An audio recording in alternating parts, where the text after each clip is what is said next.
ሰላም ጤና ይስጥልኝ ውድና የተከበራችሁ የዚህ ቻናል ተከታታዮች፣ ዛሬም እንደተለመደው በአዲስ ቪዲዮ መጥቻለሁ። የዛሬ ቪዲዮአችን እንግዲህ በፍትሐብሔር ጉዳይ የችሎት አካሄድን ከመጀመሪያው እስከ መጨረሻው ሙሉ ሂደቱን እናያለን። እንግዲህ በፍትሐብሔር ክርክር ጊዜ ክስ ከመሰረትን በኋላ ቀጥሎ ምን ይመጣል የሚለውን ነገር ብዙ ሰዎች ግራ የሚያጋባ ጉዳይ ነው።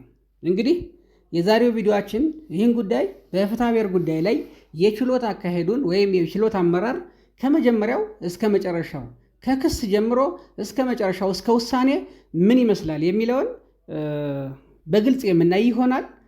ይህ ቪዲዮ እንግዲህ ለሕግ ተማሪዎች፣ ለጀማሪ ጠበቃዎች እንዲሁም ስለ ችሎት አካሄድ ወይም ስለ ፍርድ ቤት አካሄድ ማወቅ ለሚፈልግ ለማንኛውም ሰው ጠቃሚ ቪዲዮ ነው። አሁን ወደ ቪዲዮአችን እንሄዳለን። ቪዲዮውን እስከ መጨረሻው ተከታተሉት። መጀመሪያ የሚሆነው ምንድነው? ክስ ይመሰረታል። በፍትሐብሔር ጉዳይ ክስ ይመሰረትና ክሱ ለሬጅስትራር ይመራል። ሬጅስትራሩም ቴክኒካል ጉዳዩን ወይም ደግሞ የክሱን ፎርማሊቲ ያየዋል። ስለዚህ ክሱ ቴክኒካል ፓርቱን ካየ በኋላ ፎርሙን የተከተለ ትክክል ከሆነ ወደ ዳኛው ይላካል ማለት ነው። ወደ ዳኛው ይላካል። ዳኛውም ክሱን ይቀበልና ፍርድ ቤቱ የሥራ ነገር ስልጣን መኖር አለመኖርን ይመረምረዋል። ስለዚህ የሥራ ነገር ስልጣን ከሌለው የሥራ ነገር ስልጣን የለኝም በማለት መዝገቡን ይዘጋዋል። አዛም በኋላ አለቀ ማለት ነው።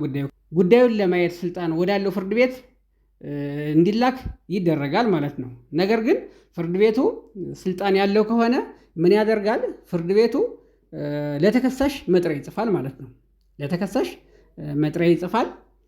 መጥሪያው ላይም በዚህ ቀን በቀጠሮው ቀን መልስህን ይዘህ ካልቀረብክ በሌለህበት የሚታይ ይሆናል በማለት ለተከሳሽ መጥሪያ ይጻፍለታል ማለት ነው። ከዛም በኋላ ተከሳሽ ምን ያደርጋል? መጥሪያውን ይቀበላል። ከመጥሪያው ጋር ክሱ አለ። ከመጥሪያው ጋር ክሱ አብሮ ተጽፎለት ይገኛል። ስለዚህ ተከሳሽም ክሱን ያነባል። ክሱን በደንብ ከተረዳ በኋላ ለክሱ መልስ ያዘጋጃል ማለት ነው። ለክሱ መልስ ያዘጋጃል። ለክሱ መልሱን አዘጋጅቶ በቀጠሮ ቀን ፍርድ ቤት ይቀርባል። በፍትሐብሔር ስነስርዓት ሕግ ቁጥር አንቀጽ 244 ንዑስ አንቀጽ መሰረት የመጀመሪያ ደረጃ መቃወሚያዎች ካሉ እነዚህ ይቀርባሉ። በእነዚህ ጉዳይ ላይ ፍርድ ቤቱ ምን ያደርጋል? ጭብጥ ይይዛል ማለት ነው። ጭብጥ ከያዘ በኋላ ማስረጃዎች ይሰማሉ ማለት ነው። የሰውና የሰነድ ማስረጃዎች ይሰማሉ ማለት ነው። ልብ በሉ እንግዲህ አሁን የመጀመሪያ ደረጃ መቃወሚያ ካለ በመጀመሪያ ደረጃ መቃወሚያው ብቻ ላይ ነው እየተነጋገርን ያለ ነው። ወደ ዋናው ወደ ፍሬ ነገሩ ኋላ ነው የምንቀጥለው ማለት ነው። ስለዚህ በመጀመሪያ ደረጃ መቃወሚያው ላይ የሰውና የሰነድ ማስረጃዎች ይመረመራሉ።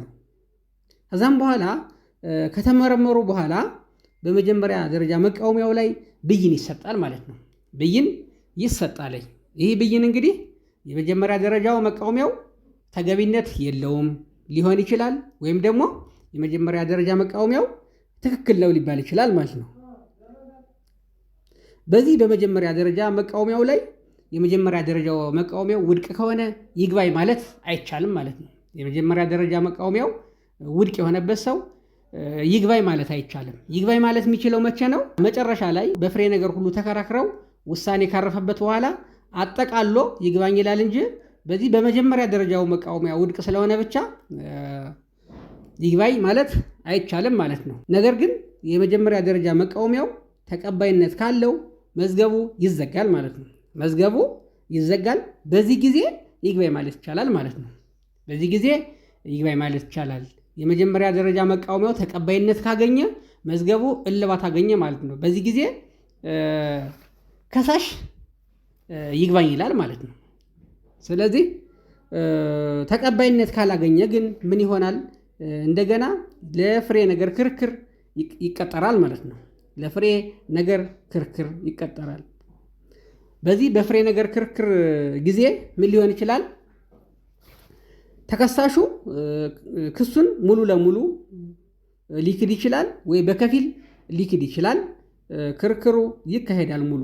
ከዛም በኋላ ፍርድ ቤቱ ጭብጥ ይዛል ማለት ነው።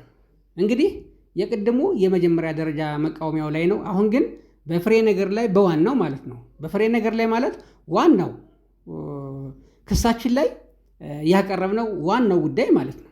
ስለዚህ እዚህ ላይ ጭብጥ ይያዛል። ፍርድ ቤቱ ጭብጥ ከያዘ በኋላ ለከሳሽ ምስክሮች መጥሪያ ይጽፋል ማለት ነው። ለከሳሽ ምስክሮች መጥሪያ ይጻፍላቸዋል። የከሳሽ ምስክሮችም በቀጠሮው ቀን ይቀርባሉ፣ ቃላቸውን ይሰጣሉ። ከዛም በኋላ የከሳሽ ምስክሮች ከተሰሙ በኋላ ለተከሳሽ ምስክሮች አሁንም ፍርድ ቤቱ መጥሪያ ይጽፋል ማለት ነው።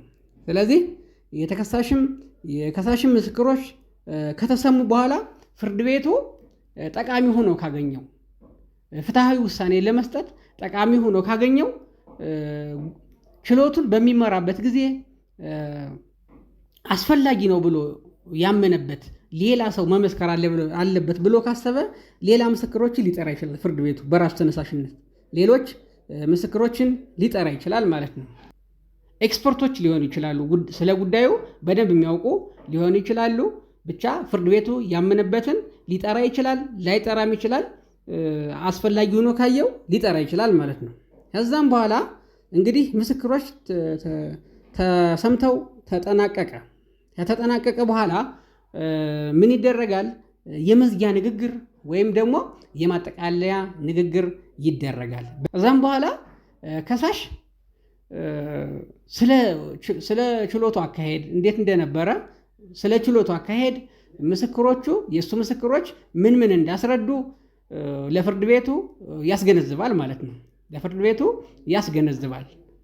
ተከሳሽም እንዲሁ የመከላከያ ምስክሮቹ በደንብ መስክረውለት እንደሆነ ይህን ያስረዳል፣ ለፍርድ ቤቱ ያስገነዝባል ማለት ነው። ይህ ከሆነ በኋላ ፍርድ ቤቱ ምን ሊያደርግ ይችላል? አስፈላጊ ሆኖ ካገኘው በፍትሐብሔር ስነ ስርዓት ሕግ ቁጥር 145 መሰረት ማስረጃዎችን ከማንኛውም መስሪያ ቤት እንዲመጣ ሊያዝ ይችላል ማለት ነው። ለምሳሌ የመሬት ክርክር ከሆነ ከመሬት አስተዳደርና አጠቃቀም ማስረጃዎች እንዲመጡ ትዕዛዝ ይጽፍና እነዚህ ማስረጃዎች ይመጣሉ ማለት ነው። ስለዚህ የግራ ቀኙ ምስክሮች ተሰምተዋል፣ ማስረጃዎች ሁሉ ቀርበዋል። ይህ ሁሉ ከተደረገ በኋላ ምን ይሆናል ማለት ነው? ውሳኔ ፍርድ ቤቱ ይሰጣል ማለት ነው። እንግዲህ ሂደቱ ይህ ነው። እንግዲህ ባጭሩ ምንድን ነው? መጀመሪያ ክስ ለሬጅስትራር ይቀርባል። ሬጅስትራር ቴክኒካል ፓርቱን ወይም ፎርሙን ያያል። ከዛ ወዲያ ለዳኛው ይሄዳል። ዳኛው ደግሞ ህጋዊነቱን ያረጋግጣል። ከዛም በኋላ መጥሪያ ይጻፋል ለተከሳሽ። ተከሳሽ መልሱን ይዞ ይቀርባል።